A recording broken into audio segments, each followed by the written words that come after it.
Assalamualaikum warahmatullahi wabarakatuh. Waalaikumsalam. Diperkenalkan, nama saya Faisal Ledi, mahasiswa UIJ, Prodi Bimbingan dan Konseling. Di sini mungkin boleh tahu namanya Samian. Perkenalkan, nama saya Ahmad Taufik Hidayatullah, Terus kelas berapa? kelas 3 SMP. 3 SMP. Terus berapa tahun mondok di sini? Udah dapat 3 tahun. 3 tahun. Berarti dari kelas 1 SMP. Oke. Terus asalan Asal Lumajang ya. Lumajang. Lumajang daerah Rawakangkung. Rawakangkung. Rawakangkung itu Yosowilang terus ya.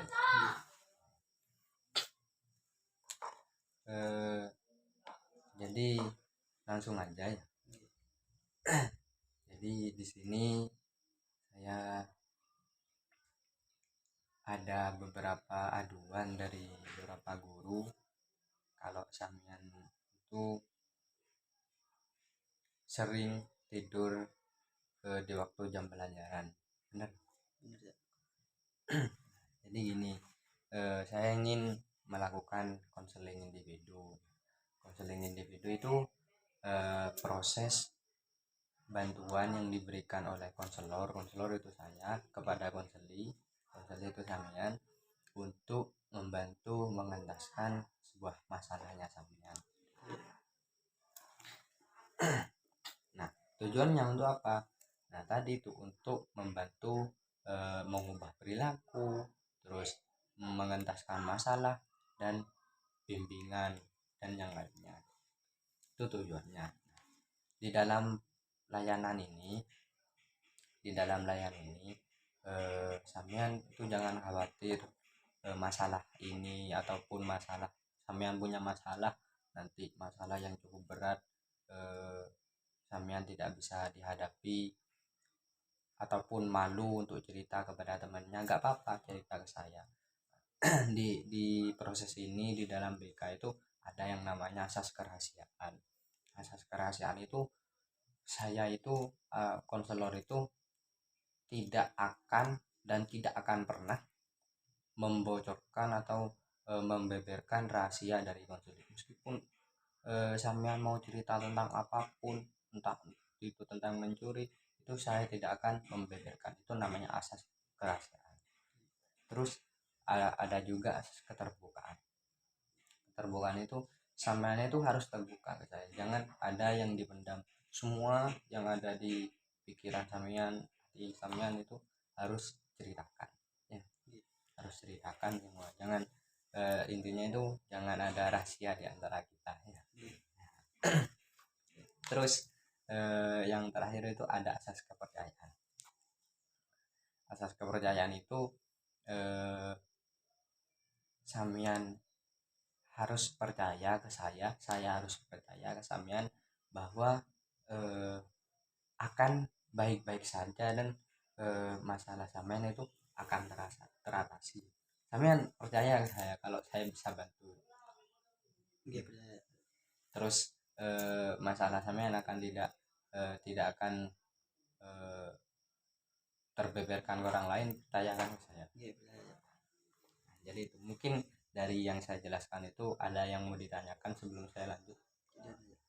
Paham berarti. Nah, terus untuk kontrak ini perjanjian waktu, karena saya tahu sekarang Samian ada jam sekolah yang mana ujian semester 1. Ujian akhir semester ya. Mungkin untuk waktu 15 menit cukup. Nah, untuk waktu 15 menit cukup. Terus kita ke tahap selanjutnya ya. mungkin bisa ceritakan apa yang membuat sampean itu eh, melakukan hal yang dilaporkan oleh gurunya itu, yaitu tidur di waktu jam pelajaran. Itu karena saya itu sering tidur kemalaman ya. Habis belajar serokan itu biasanya ngopi sama anak-anak, bincang-bincang. Kadang udah gak pernah sendirian sampai malam, sampai jam 2 biasanya. Kadang tembus sampai subuh gitu. Pas itu saya gak pernah ya. Pas habis sekolah selalu tidur di kelas sampai duhur biasanya, sampai gitu ya. Berarti yang menyebabkan sampean itu sering tidur di waktu jam pelajaran dikarenakan malamnya itu jarang tidur, eh, atau sering tidur di atas jam 12, Nggih, bahkan bisa sampai subuh. nggih. Mungkin selain itu apa ada lagi, atau ada pelajaran yang tidak disukai atau apa? Ada Ada ada pelajaran yang semua pelajaran apa hanya hanya beberapa ya. mungkin kalau tahu apa saja pelajaran? MDK ya, MDK, IPA, kayak bahasa Indo, karena gak suka gurunya sih ya. Oh, kalau bahasa Indonesia agak suka gurunya. Iya, Kenapa gurunya? agak anu ya. Biasanya kalau anu kagak ngambil tugas, lupa telat ngambil tugas itu di A ya, nilai dikosongin meskipun ngambil tugas kalau telat itu. Oh, berarti tidak ada dispensasi. Iya ya. Mungkin itu mengajarkan kedisiplinan gitu. Iya. Terus sekarang saya tanya lagi, apakah dari kelakuan sampean tidur dalam kelas waktu jam pelajaran itu menurut sampean itu gimana, baik apa tidak? Tidak ya, karena itu mengganggu ke pelajaran dan mengganggu guru-guru. Kenapa kok sampean lakukan? Ya karena itu ya, capek capek pulang tidur dan tidak suka sama gurunya itu ya. Terus kiranya mau sampai kapan sampean melakukan hal seperti itu? Insya Allah secepatnya saya akan berubah ya. Cepatnya ya, karena kalau dari pandangan saya, kalau dari pandangan sampean tadi kan itu tidak baik, mengganggu guru, mengganggu yang lainnya, memang benar. Dan juga sampean itu kan apa, mondok pasti ada tahu sopan santun akhlak Gitu. kan, juga tidak baik dan tidak sopan ketika guru menjelaskan sampean tidur. Gitu. Dan juga itu pasti akan mengganggu KBM, kegiatan belajar mengajar itu, yang awalnya gurunya fokus, gara-gara sampean menjadi gak fokus. Yang awalnya gurunya tenang mengajar, gara-gara sampean itu emosi. Nah, Gitu. mungkin sampean punya solusi sendiri untuk merubah diri sampean. Saya cuma perlu bimbingan ya. Oh, perlu bimbingan. Gitu. Kalau cuma bimbingan, saya siap membantu. Yang penting sampean berkomitmen untuk berubah beneran. Gitu. Dan untuk mempertahankan komitmen sampean ini, mungkin saya kan juga ke depan ada tugas, ada tugas dari salah satu dosen saya. Mungkin saya ingin menerapkan token ekonomi. Token ekonomi itu seperti ini. Sebelum saya jelaskan apa yang sampean idamkan selama ini. Kitabnya dosen. Kitab Ya dosen. berarti sampean yang diinginkan sekarang itu kitabnya. Gitu. Nah, begini, saya akan memberikan token namanya token ekonomi. Jadi itu ketika semua token nanti terkumpul, itu saya tukar dengan kita. Gitu. Jadi setiap 1 minggu nanti saya akan menanyakan ke wali kelasnya, setiap 1 minggu sampean gak tidur di dalam kelas, saya kasih 1 koin. 1 koin.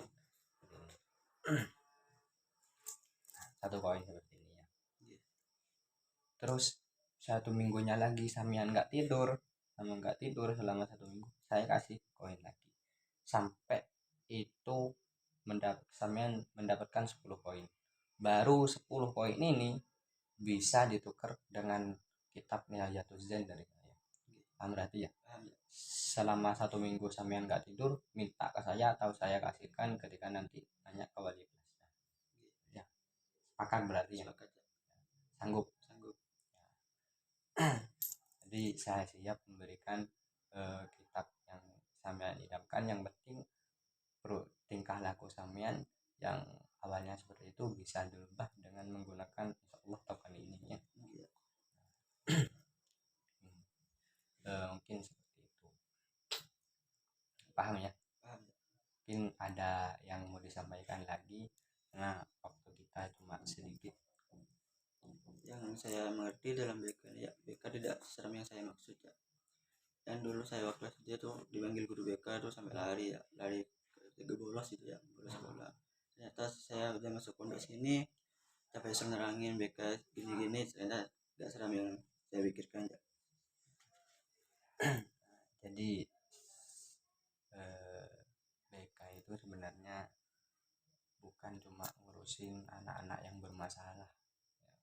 Bukan cuma ngurusin anak yang bandel, kan terkenalnya di luaran sana kan seperti itu. Ketika sudah dipanggil ke dalam BK berarti itu anak bermasalah. Tidak seperti itu aslinya.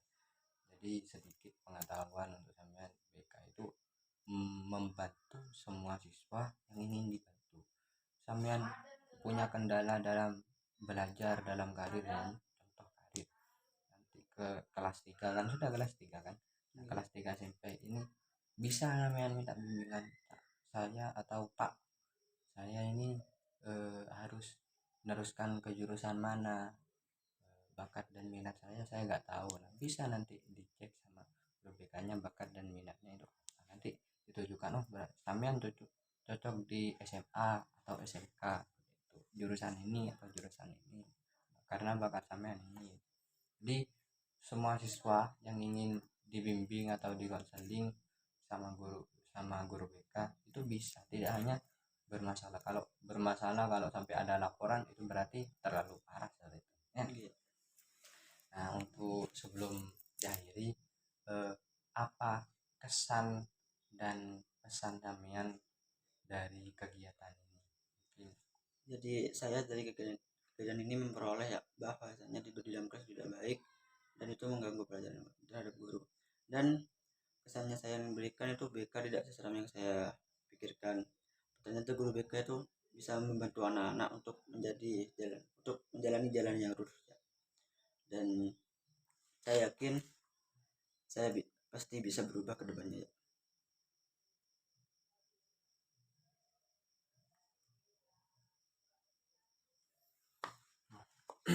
Baik, jadi sampean sudah memahami alur dari kegiatan ini dan juga bisa menyadari perbuatan sampean, saya sudah syukur. untuk tindak lanjut mungkin setelah berarti kan butuh 10 minggu 10 minggu untuk mendapatkan. Mungkin setelah 10 minggu saya kan mengadakan konseling individu ini lagi untuk menindaklanjuti sampean bagaimana perubahannya, apakah bisa berubah atau tidak, seperti itu ya. Sanggup ya. Jadi kalau bisa nanti di kantor atau di sini juga nggak apa-apa, yang penting sampean nyaman ya. Mungkin dari kegiatan pagi hari ini saya cukupkan ya. Terima kasih telah bersedia atas panggilan saya. Semoga sampean bisa menjadi lebih baik lagi, bisa lebih berprestasi lagi, dan juga tidak menyakiti hati-hati guru-guru lagi. Sebelum kita tutup bimbingan pagi hari ini, kita berdoa terlebih dahulu atau Fatihah terlebih dahulu. Semoga hati kita dan pikiran kita diberikan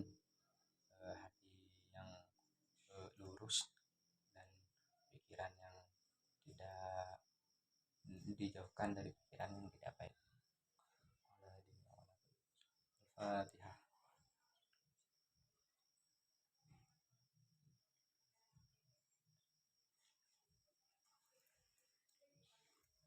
Dan juga tadi doa tadi saya juga untuk pembuka acara kegiatan layanan ini dan juga penutup, karena tadi saya lupa ya, namanya manusia juga ada lupanya. Nah, mungkin saya akhiri layanan pada bagian ini, kurang lebihnya mohon maaf. Wassalamualaikum warahmatullahi wabarakatuh. Waalaikumsalam warahmatullahi wabarakatuh.